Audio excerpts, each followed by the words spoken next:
예, 제가 오늘 본문을 한 주간 동안 묵상하면서 어릴 때 주일학교에서 즐겨 부르던 한 노래가 생각이 났습니다. 사랑은 참으로 버리는 것 이란 노래인데 가사가 이렇습니다. 여러분도 아시는 분도 있을 거예요. 사랑은 참으로 버리는 것, 버리는 것, 버리는 것. 사랑은 참으로 버리는 것, 더 가지지 않는 것. 이상하다 동전 한 입, 움켜잡으면 없어지고 쓰고 빌려주면 풍성해져 땅 위에 가득하네. 오! 이 노래는 미국의 레이놀즈라는 사람이 매직 페니, 그러니까 마법의 동전이란 제목으로 처음 노래를 불렀습니다. 그런데 이상하게도 이 노래의 작사, 작곡자를 찾아볼 수가 없어요. 제가 아무리 인터넷을 뒤져봐도 미상 이렇게 되어 있습니다. 제가 굳이 작사, 작곡가를 찾아본 이유는 작곡자는 몰라도 작사가를 알고 싶었기 때문이거든요. 왜냐하면 이 노래의 가사 여러분이 보면 아시듯이 대단히 성경적이죠. 그런데 성경에는 이와 똑같은 구절이 없어요. 동전 한 입이 움켜잡으면 없어지고 이런 구절이 없잖아요. 대개 복음성가나 CCM의 그 가사는 성경 말씀을 가지고 이렇게 가사로 만들어서 부르거든요. 그런데 이 노래에 있는 가사, 동전 한 입을 움켜잡으면 없어지고 쓰고 빌려주면 풍성해진다는 저 가사를 대체 누가 썼을까? 이게 궁금했던 거.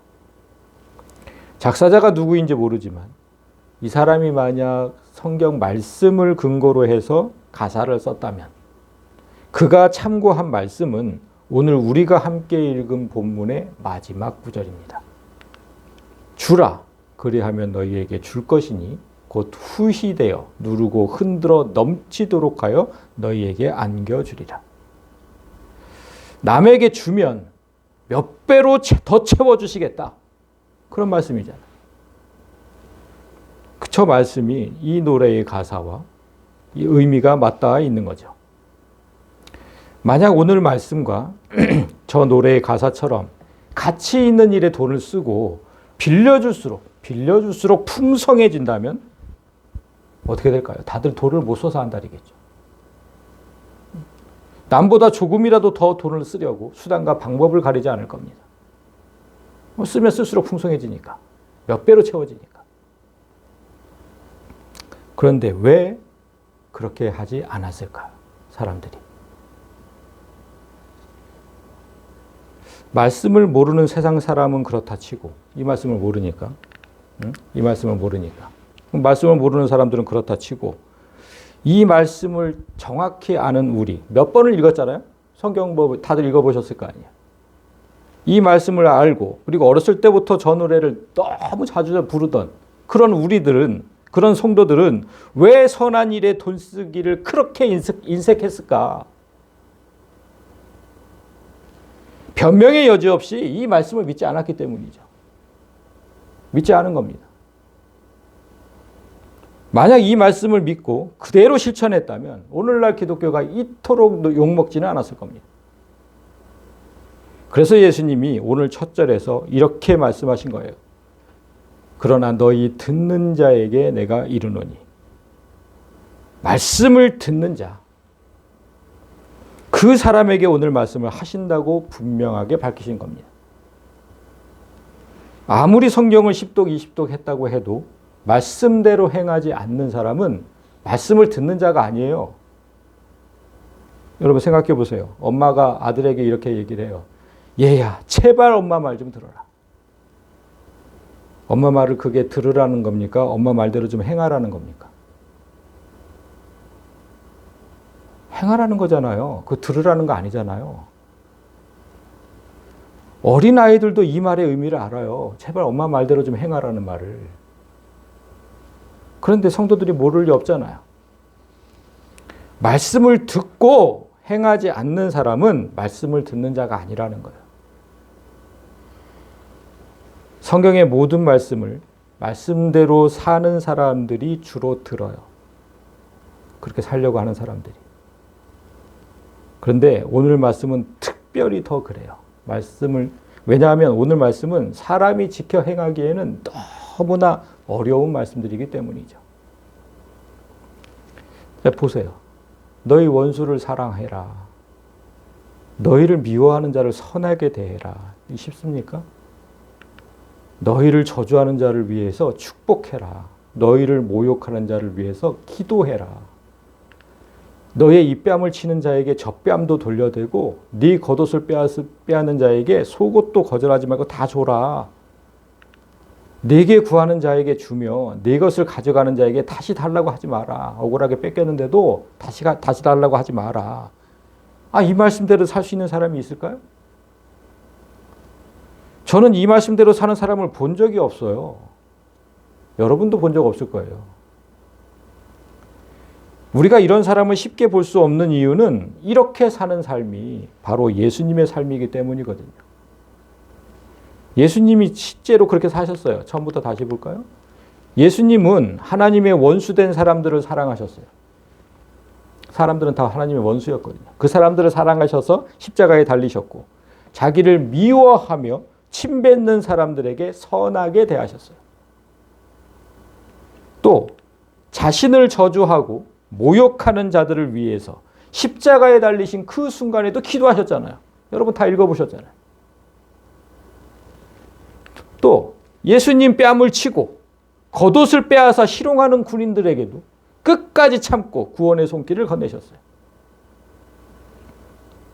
그렇게 예수님은 당신에게 무언가 구하는 자에게 다 주셨지만 그들에게 무언가를 요구하지는 않으셨습니다. 우리 중에 누가 이런 삶을 살 수 있겠냐는 거죠. 100년 전에 목회하시던 주기철 목사님이나 손양원 목사님이 아직도 우리 입에 오르내리는 건 그래도 그분들이 이런 삶에 근접하게 살았기 때문이에요. 그래서 100년이 흐른 후에도 유명하신 거예요. 특히 손양원 목사님이 자신의 금쪽 같은 두 아들을 죽인 그 청년을 아들로 삼은 일화는 유명하지 않습니까? 진실로 그분이 원수를 사랑했고 그를 선하게 대했고 그를 위해서 축복하고 그를 위해서 기도했습니다. 손 목사님은 6.25 전쟁 중에 돌아가셨다고 해요. 그 사망 이유를 살펴보니까 애양원이라는 곳에서 나병 환자를 돌보고 계셨는데 그때 공산당들이 막 밀고 내려왔어요. 근데 다 도망가죠. 근데 손 목사님이 그랬대요. 다 도망가면 누가 이 환자들을 돌보느냐. 그래서 남아 계셨대요. 혼자서. 그렇게 혼자 남아있다가 공산당 총에 돌아가신 거예요. 손양원 목사님처럼 말씀을 듣는 사람, 즉 말씀대로 사는 사람은 이 38절, 이 말씀이 그대로 적용이 돼요. 손 목사님이 가난한 사람들과 나병 환자들을 위해서 돈을 많이 사용했을 거 아닙니까? 그렇다면 하나님은 분명히 그 사용한 물질의 몇 배로 흔들어 넘치도록 부어주셨을 것입니다. 그건 확실한 거예요. 그러나 말씀을 듣지 않는 사람, 즉 말씀대로 살지 않는 사람은 돈을 쓰면 줄어들기만 해요. 그러니까 그런 사람은 쓰면 쓸수록 손해니까 쓰지 마세요. 정리하면 이 말씀, 이 38절의 말씀은 오늘의 결론이에요. 결론. 그래서 맨 마지막에 있는 거예요. 그리고 앞에 쭉 하신 원수를 사랑하고 미워하는 자에게 선히 대하고 그런 말씀들이 이 말씀이 이루어지는 조건들인 거예요. 오늘날 성도들이 이 말씀을 믿지 않았던 건 그 앞에 말씀하신 조건들을 보고 미리 포기한 거죠. 난 이렇게 못 살아. 저 말씀대로 사는 건 불가능하다. 그렇게 생각하고 마지막 절, 이 마지막 절은 신경도 쓰지 않은 겁니다. 불신은 이렇게 불가능해서 오는 거예요. 불가능하다고 생각하는 것에서. 여러분 생각해 보면 창세기 1장 1절부터 하나님께서 천지를 창조하셨다 이랬었잖아요. 이렇게 시작이 되잖아요. 그러면서 그랬어요. 하늘이 생겨라 하니까 하늘이 생겼고 땅이 생겨라 하니까 땅이 생겼고 땅 위에 동물과 식물들이 생겨나라 그러니까 동물과 식물들이 생겨났고 말 한마디로 이 모든 게 뚝 뚝딱 생겨나는 거?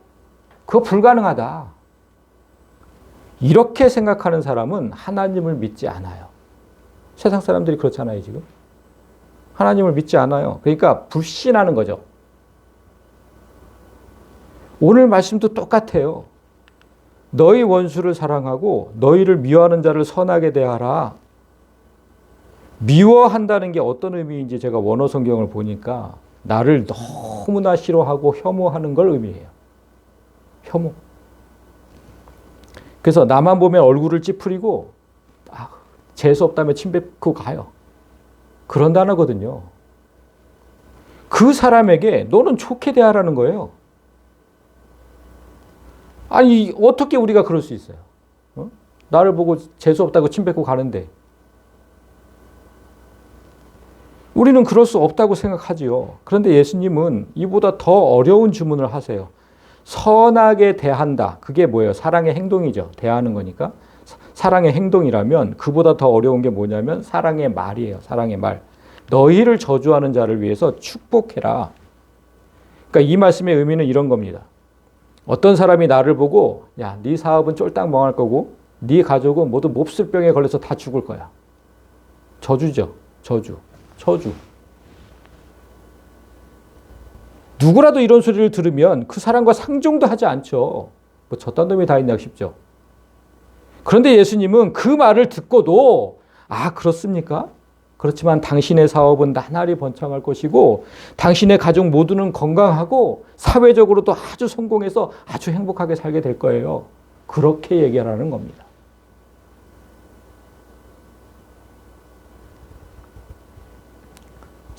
선하게 대하는 것보다 더 하기 싫은 게 사랑의 말로 축복하는 거예요. 그런데 세 번째 주문은 그것보다 더 어려워요. 너희를 모욕하는 자를 위해서 기도하래요. 모욕이라고 번역한 단어 에페레아죠. 악의적으로 대한다는 뜻이에요. 내가 무슨 말을 해도 악의적으로 대하는 사람들이 있어요. 좋은 뜻으로 말했는데 지금 비아냥대는 거냐? 이렇게 받아들이는 사람이 있다니까. 그렇게 화를 내. 그리고 내가 선한 마음으로 하는 행동을 보고도 아이고 잘난 체 하고 있네. 무슨 일을 해도 다 그렇게 악의적으로 봐. 내 말은 다 악의적으로 듣고 내 행동은 다 악의적으로 봐요. 지금 그거거든요. 너를 모욕하는 자는. 그런 사람을 위해서 기도하래요. 그래서 요즘 성도들이 얼마나 바쁜지 나 자신을 위해서도 기도하지 않는데 나를 모욕하는 자를 위해서 기도하겠습니까? 자신을 위해서도 기도하지 않잖아요. 사랑의 행동보다 사랑의 말이 더 어렵고 사랑의 말보다 더 어렵고 하기 싫은 건 사랑의 기도입니다. 예수님은 지금 그렇게 하라고 주문하고 있는 거예요. 예수님의 이 주문 가능합니까? 불가능합니까? 우리에게. 불신은 믿지 않는 것, 불신이죠. 저 불신은 말씀이 불가능하다고 생각할 때 온다는 겁니다. 그러나 우리는 불신자가 아니잖아요. 신자잖아요. 신자. 하나님께서 말씀만으로 세상을 창조하신 일, 우린 그 일을 의심하지 않고 믿어요. 성경에 기록된 갖가지 이적과 기적들 모두 하나님께서 하신다면 가능하다고 믿는 그런 신자예요, 우리는. 성경에 기록된 그 모든 걸 믿으면서도 오늘 말씀은 왜 불가능하다고 여기냐는 거죠. 원수를 대하는 일, 원수를 사랑하는 일, 여러분에게 정말 불가능한 일입니까? 나를 미워하는 사람을 선하게 대하는 일, 나를 저주하고 모욕하는 사람을 위해 기도하는 일, 정말 죽어도 할 수 없는 일이냐는 거예요. 예수님은 그렇지 않다고 말씀하세요. 마가복음 9장에서. 예수께서 이르시되 할 수 있거든이 무슨 말이냐. 믿는 자에게는 능히 하지 못할 일이 없다. 그러니까 하나님께서 말씀만으로 천지를 창조했다고 믿는 자. 성경의 모든 기록을 의심 없이 믿는 자에게는 하지 못할 일이 없다는 거예요. 하기 싫은 것이지 못하는 게 아니에요. 그래서 31절은 우리가 불가능하다고 생각하는 말씀을 가능하도록 돕는 말씀이에요. 남에게 대접받고자 하는 대로 너희도 남을 대접하라. 이 말씀은 여러분이 잘 아는 대로 황금율법이라고 이제 부르는 그 말씀인 거죠. 마치 황금으로 여겨질 정도로 귀중하고 소중한 말씀이다. 그래서 황금율법이라고 해요. 이 말씀이 왜 그렇게 소중할까? 생각해 보세요. 여러분은 다른 사람이 나를 어떻게 대해주길 원하십니까? 대개는 물어보면 대개는 나에게 따뜻하고 관대하게 대해줬으면 좋겠다고 얘기를 해요. 내가 무언가를 잘못해도 상대방이 그럴 수 있어 그렇게 이해해주고 또 괜찮다고 말해줬으면 좋겠다는 겁니다. 괜찮아. 그럴 수 있어. 무엇보다도 나의 말에 공감해주고 만에 하나 내가 틀렸다고 해도 비판이나 충고하려고 들지 말고 따뜻한 위로와 함께 조심스럽게 조언해주는 그랬으면 좋겠다. 예수님은 네가 원하는 그 일을 상대에게 먼저 하라는 겁니다. 네가 먼저 해라. 사람들은 스스로에게는 너무 관대해요. 내가 뭔가 잘못하면 항상 이유가 있어요. 내가 잘못한 건. 네가 먼저 그렇게 말하니까 내가 그렇게 얘기한 거잖아. 이유가 있어요. 이런 상황이니까 내가 그렇게 행동한 거잖아. 이유가 있다니까요. 다. 그래서 내가 한 말과 내가 한 행동에는 다 이유가 있으니까 나는 잘못한 게 없어요. 이유가 있으니까. 그러나 다른 사람에게는 그런 이유가 없다고 생각해요. 무작정 어떻게 저 사람은 저렇게 말을 하고 저렇게 행동할 수 있을까? 이렇게만 생각한다니까. 아무 이유가 없다고 생각해요. 그게 한심하게 여기는 거죠. 나는 그럴 수 있고 저 사람은 그럴 수 없다고 여기는 마음. 그런 마음이 내 삶에 원수를 만들고 또 나를 미워하는 사람을 만들고 나를 저주하고 모욕하는 사람을 만드는 거예요. 그래서 이 말씀이 황금율법인 거예요. 이 말씀대로만 살면 이 세상은 미움과 증오가 없는 천국이 돼요. 그런데 이 말씀대로 살 수 없다고 하면 그때부터 여러분은 불신자가 되고 이곳은 불신자가 넘치는 교회가 되죠. 말씀이 가능하지 않다고 여기는 마음, 난 그렇게 살 수 없다. 그렇게 생각하는 마음, 그건 정말 심각한 불신이고 교회를 넘어뜨리는 가장 큰 무기가 됩니다. 교회가 엉망이 돼요. 그렇게 되면. 그래서 예수님이 이렇게 말씀하시는 거예요. 너희가 만일 너희를 사랑하는 자만을 사랑하면 칭찬받을 게 뭐냐. 죄인들도 사랑하는 자는 사랑한다. 여기서 죄인은 하나님을 모르는 세상 사람을 의미해요. 그들은 하나님을 몰라요. 말씀도 모르고. 세상의 모든 사람은 나를 사랑하는 자를 사랑하죠. 나에게 잘하는 사람. 말하지 않아도 나의 필요를 척척 채워줘요. 이런 사람이 다 있을까 싶을 정도로 너무 고마워. 진심으로 나를 축복하고 나를 위해 기도하는 사람. 그런 사람을 사랑하지 않을 사람이 세상에 어디 있어요? 그건 너무나 당연한 일이어서 그런 사랑은 하나님께 칭찬받을 일이 아니다. 그건 너무 당연한 거다, 그거는. 너희가 만일 선대하는 자만을 선대하면 칭찬받을 게 뭐냐. 죄인들도 이렇게 하느니라. 마찬가지로 내가 무슨 잘못을 해도 내가 무슨 실수를 해도 다 용납하고 너그럽게 용서하는 사람. 그 사람에게 내가 선하게 대하는 일? 그것도 칭찬받을 일은 아니다. 하나님을 모르는 세상 사람들도 그런 삶을 살기 때문이다. 너희가 받기를 바라고 사람들에게 꾸어주면 칭찬받을 게 뭐냐? 죄인들도 그만큼 받고자 하여 죄인에게 꾸어준다. 세상 사람들은 돈을 꾸어준 대가로 이자라는 걸 받죠. 그러니까 이자라는 게 여러분 생각해보면 너무나 가혹한 거예요. 돈이 없어서 돈을 꾸는데 돈을 받은 대가로 돈을 내래요. 그게 이자예요. 가끔은 돈을 받은 대가로 내는 돈이 너무나 커서 배보다 배꼽이 더 큰 경우를 뉴스를 통해 보기도 하죠. 살인적인 이자. 너희는 그런 가혹한 짓을 하지 말라는 뜻이에요. 돈이 없어서 돈을 꾸는 사람에게 그 대가로 돈을 내라고 할 바에는 차라리 꾸어주지 말라는 겁니다. 그런 짓을 할 바에는 꾸어주지 마라. 이제 이 모든 걸 종합해서 다시 한번 말씀하신 게 35절인데 오직 너희는 원수를 사랑하고 선대하며 아무것도 바라지 말고 꾸어주라. 제가 예전에 적지 않은 돈이 갑자기 필요한 적이 있었는데 그 사정 얘기를 들은 어떤 사람이 이자 없이 선뜻 저에게 돈을 빌려준 적이 있었어요. 적지 않은 돈이에요. 몇 천만 원이었어요. 이자도 안 받고 그 흔한 차용증도 쓰라는 말을 안 했어요. 여러분 생각해 보세요.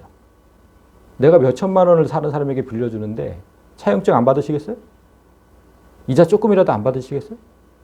언제 갚을지 몰라요. 차용증이 없으니까. 기간도 없어. 갚는 기간도.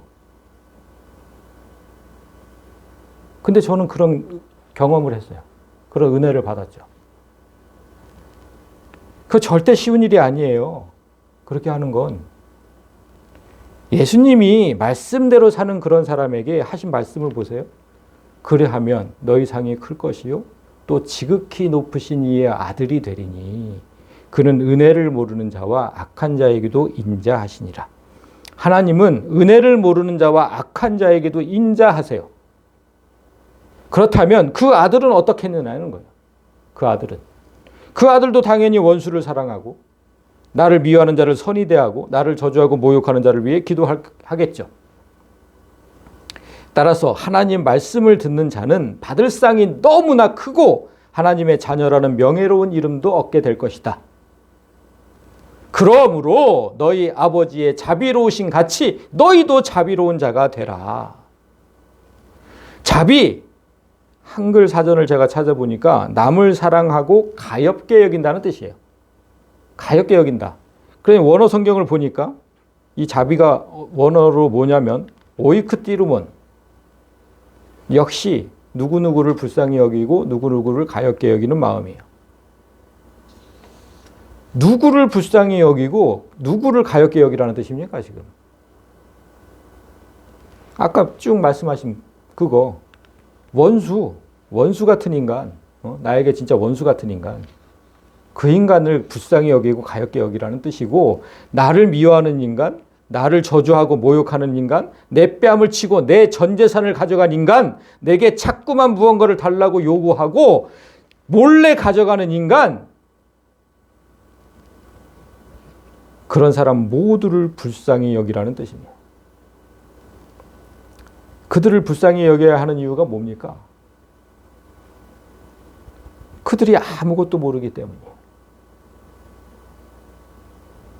예수께서 십자가에 달렸을 때 자신을 십자가에 매단 사람들을 보면서 그 십자가 위에서 그 사람들을 보면서 했던 기도, 자 보여드릴게요. 23장 34절에 예수께서 이르시되 아버지 저들을 용서하여 주옵소서. 자기들이 하는 것을 알지 못함이니이다. 예수님을 십자가에 매단 사람들이 그 예수가 누구인지 진실을 알았다면 십자가에 달았을까요? 그분은 하나님이세요. 예수님은. 그 누가 하나님을 십자가에 매달라고 할까요? 아무것도 모르니까 그런 어리석은 짓을 하고 어리석은 말을 하는 거예요. 그들이 십자가에 달린 예수님 보면서 어떤 어리석은 말을 했는지 아세요? 자, 보세요. 35절에. 백성은 서서 구경하고 관리들은 비웃어 이르되 저가 남은 구원하였으니 만일 하나님이 택하신 그리스도이면 자신도 구원하겠지. 남도 잘 구원하면서. 군인들도 희롱하면서 이르되 네가 만일 유대인의 왕이면 네가 너를 구원해라. 하나님이 왜 힘없이 십자가에 달리셔야 했는지, 누구를 위해서 그 모진 고통과 수치를 감내해야 했는지 그들은 정말 아무것도 모른 겁니다. 예수를 십자가에 매다는 일이 하나님을 위하는 일인 줄 알았던 사람들이 거의 대부분이었어요. 그래서 예수님이 저들은 아무것도 모르니까 용서해달라고 기도하신 겁니다. 알면서 그런다면 악한 자들이죠. 알면서 그러면. 그런데 몰라서 그런다면 그를 용서해 줘야 되는 거예요. 여러분, 대부분 몰라서 그러는 거예요. 여러분들한테 하는 사람들. 손양원 목사님이 자기 두 아들을 죽인 원수를 아들로 삼은 이유가 뭡니까? 그가 아무것도 모르는 자였기 때문에 그런 거예요. 그 청년도 손 목사의 그 두 아들을 죽여야 이 나라가 바로 설 수 있고 그게 바로 애국이다 이렇게 생각하고 죽였거든요. 그처럼 아무것도 모르면서 함부로 말하고 함부로 행동하는 사람들이 이 세상에 너무 많아요. 그러니까 우리가 상처를 입고 살죠. 교회 안에도 만나요. 교회 안에도 그렇게 함부로 말하는 사람들이. 그들의 얘기를 듣다 보면 너무나 답답해서 참 진짜 한숨만 나오거든요. 더군다나 그걸 아무리 또 설명하고 설득해도 듣지를 않으려고 해요. 듣지도 않으려고 해요. 그러니까 진짜 답답하죠. 그런데 여러분, 그런 때라도 그들이 한심하다고 생각하지 말라고 지금 하시는 거예요. 왜냐하면 예수 그리스도를 나의 주로 삼고 하나님의 자녀가 된 사람들은 세상 사람들에게는 없는 그런 지혜와 분별력이 있어요. 그래서 하나님을 모르는 사람들과 대화하다 보면 그들이 얼마나 어리석게 말을 하는지, 세상을 보는 분별력이 얼마나 없는지 깨닫게 돼요. 와, 저렇게 생각한다고? 깨닫게 돼요. 그들이 정말 아무것도 모른다는 사실을 깨닫게 돼요. 그래서 그들을 불쌍하고 가엾게 여겨야 한다는 거예요. 나에게 있는 지혜와 분별력은 하나님께서 주신 것이지 내가 저들보다 잘나서 수준 높게 생각을 하게 되는 게 아니거든요. 그러니까 하나님이 없는 저들을 불쌍하게 생각해라. 그런 의미에서 37절을 봐야 돼요. 비판하지 말라. 그리하면 너희가 비판받지 않을 것이요. 정죄하지 마라. 그리하면 너희가 정죄를 받지 않을 것이요. 용서해라. 그리하면 너희가 용서를 받을 것이다. 여기서 지금 세 가지를 말씀하셨어요. 비판, 정죄, 용서. 먼저 비판이라고 번역한 단어 끄리노라는 단어인데 이게 참 분리하다, 판단하다 이런 뜻이에요. 그러니까 분리해서 판단하는 거예요. 분리해서 판단하는 거. 무슨 뜻이냐? 흑백 논리로 말한다는 겁니다. 모든 사항을. 어떤 사람이나 이를 흑과 백, 선과 악, 득과 실 등으로 양분하고 중립적인 것을 인정하지 않으려는 사고방식. 그러니까 어떤 사람이 선한지 어떤 사람이 악한지 그걸 판단할 수 있습니까? 여러분? 여기 모여있는 우리는 선합니까? 악합니까? 누구에게든 선과 악이 공존해요. 교회 안에 있는 누구라도. 우리 안에는 예수의 성품을 닮은 새 사람이 존재하기 시작했지만 아직도 옛사람의 성품이 그대로 남아있어서 선과 악이 공존한다고 성경이 말씀하고 계세요. 두 개의 마음이 존재하는데 어떻게 선하다 악하다 이분법으로 말을 하냐는 거예요. 그거 하지 말라는 거예요. 예수님이. 그거 하지 마라. 만약 어떤 사람은 선하고 어떤 사람은 악하다고 스스로 판단하는 사람이 있다면 그 사람도 둘 중에 하나로 판단될 수밖에 없다. 그 사람도. 스스로 판단하는 사람이 선하다고 판단되겠습니까? 아니죠. 악하다고 판단되겠죠. 그러니까 그런 짓을 하지 마라. 그리고 두 번째, 저 정죄. 정죄하는 게 가장 큰 문제예요. 이건 진짜 심각한 죄예요. 정죄하는 것. 정죄의 언어를 보여드릴까요? 까따디까죠. 형을 선고한다는 뜻이에요. 법정 용어예요. 법정 용어. 형을 선고하다. 여러분, 법정에서 판사가 형을 선고하려면 반드시 필요한 게 있거든요. 그게 뭐예요? 증거나 증언. 심증이나 정황 증거는 형을 선고할 때 아무런 증거의 효력이 없어요. 오히려 철저히 배격돼요. 심증이나 정황 증거는. 그런데 우리가 한 사람을 정죄할 때는 대개 심증이나 정황 증거로 한다니까. 분명히 저 사람이 그런 것 같은데, 그 짓을 한 것 같은데 심증만으로 계속 그를 의심해요. 그러다가 결국 모든 정황이 여기 이게 있고 여기 이게 있잖아. 모든 정황이 네가 잘못했다는 걸 보여주니까 네가 인정하든 안 하든 나는 그냥 네가 그 짓을 했다고 믿을 거야. 이렇게 확신해버려요.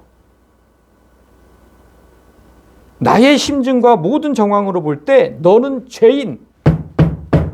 확정 판결을 내려버린다니까. 형을 선고해버리는 거예요. 그게 정죄예요. 그게. 그런데 이보다 더 심각한 사람이 누구냐면 증거나 증언이 없어. 명백한 증거나 증언이 없어. 그러면 기어이 자백을 받아내려고 해요. 그 사람 정말 심각한 거예요. 가끔 그 TV를 보면 악한 형사들이 잔인한 고문을 가하면서 자백을 받아내는 그런 일들이 가끔 일어나잖아요.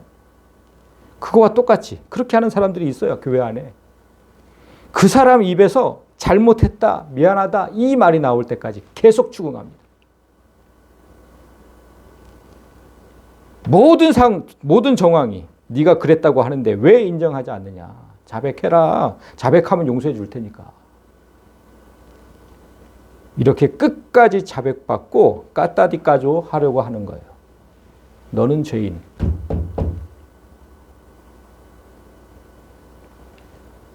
그렇게 불법 자백을 받는 건 세상에서도 불법이에요. 그건 세상에서도 불법이에요. 예수님은 죄인을 의인으로 만들려고 십자가에 달리신 거죠. 그런데 그런 사람은 의인 성도를 어떻게든 죄인으로 만들려고 애를 쓰는 거예요. 정죄하는 건 한 사람을 죄인으로 만드는 일이잖아요. 그건 명백하게 예수의 반대편에서 예수를 대적하는 일이에요. 정말 큰 죄예요, 정죄는. 따라서 예수님은 너희가 한 사람을 죄인으로 만들지 않고 용서하면 나도 죄인인 너희를 정죄하지 않고 용서하겠다고 하신 겁니다. 그리고 오늘의 결론을 이렇게 말씀하신 거예요. 주라, 그리하면 너희에게 줄 것이니 곧 후히되어 누르고 흔들어 넘치도록 하여 너희에게 안겨주리라. 만약 너희가 가진 재산으로 가난한 자를 돕고 하나님 나라를 세우는데 아낌없이 사용한다면 나는 너희가 사용한 물질을 도로 줄 것인데 대박에 담아 누르고 흔들어서 넘치도록 주신다고 약속하신 거예요. 예수님의 이 말씀은 오병이어의 기적을 빗대어서 말씀하신 거예요. 5,000명의 사람을 떡 5개와 생선 2마리로 먹이셨는데 제자들이 그걸 나누어 줄 때 그릇을 누르고 흔들어 넘치도록 계속 생겨났거든요. 5,000명을 다 먹이고도 12광주리가 남을 만큼 하나님 나라를 위해서 사용한 물질은 그만큼 넉넉하게 채워주겠다. 그 약속하신 거예요. 그리고 헤아림이라는 단어가 나와요. 너희가 헤아리는 그 헤아림으로 너희도 헤아림을 도로 받을 것이다.